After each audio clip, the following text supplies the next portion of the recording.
রাত পোহালেই মহালয়া, কিন্তু তার আগের রাত দখল করলেন প্রধানত মহিলা এবং তৃতীয় লিঙ্গের বিভিন্ন মানুষরা।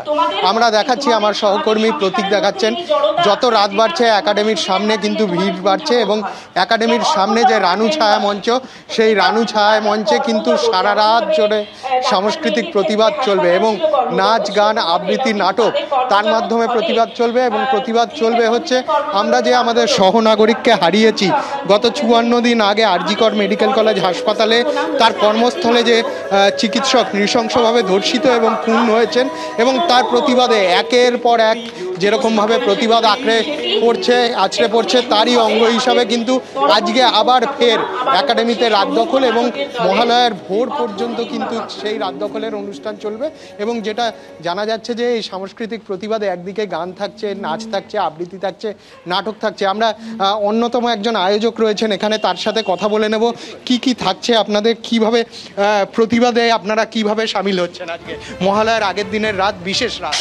হ্যাঁ, আমরা প্রতিবাদের মাধ্যমে এটাই বলতে চাইছি যে যেহেতু উৎসব সোকল শুরু হয়ে গেছে, কিন্তু উৎসব এবং প্রতিবাদ দুটোই তো হচ্ছে মানুষের স্বতঃস্ফূর্ত অনুভূতির প্রকাশ। এবার আমার উৎসব যদি প্রত্যেক বছরই পায়, কিন্তু এবছর পাচ্ছে না, তো কী করবো? এবছর সকলের আমাদের অন্তত প্রতিবাদী স্বতঃস্ফূর্তভাবে আসছে, স্বতঃপ্রণোদিতভাবে আসছে। সুতরাং যে যে দিনগুলোতে উৎসব হবে, যেমন কাল ভোরেও উৎসবের দিন বাঙালির কাছে তথাকথিতভাবে, এবং সপ্তমী, অষ্টমী, নবমী, দশমী যে যে দিন উৎসবের দিন থাকবে, আমরা একবার করে এইভাবে মনে করিয়ে দিয়ে যাব আমাদের প্রতিবাদের মাধ্যমে যে মেয়েটির বিচার এখনো হয়নি এবং সামগ্রিকভাবে ধর্ষণ সংস্কৃতির অপসারণ করতে আরও অনেক দেরি আছে। বিচার এখনো পাননি, সেই দাবি কিন্তু সেই জিনিসই কিন্তু তারা মনে করাতে চাইছেন। এবং সেরকমভাবে এই রানু ছায়া মঞ্চ, যেখানে বিভিন্ন আন্দোলন আমরা দেখি একাডেমি অফ ফাইন আর্টসের সামনে, সেই মঞ্চ সাজানো হয়েছে, পেছনে গ্রাফিটি করা রয়েছে এবং সেখানেই একের পর এক পারফরমেন্স রয়েছে। আমরা দেখতে পাচ্ছি যে এই রাত প্রায় 1টার কাছাকাছি ঘড়ির কাঁটা চলে গেছে এবং সেই সময়েও কিন্তু বিভিন্ন মানুষ কলকাতা এবং কলকাতার বাইরের বিভিন্ন এলাকা থেকে কিন্তু তারা জড়ো হয়েছেন এবং তারা প্রতিবাদ করছেন। আমরা কথা বলে নেব আরেকজন যিনি দর্শক হিসাবে এসছেন।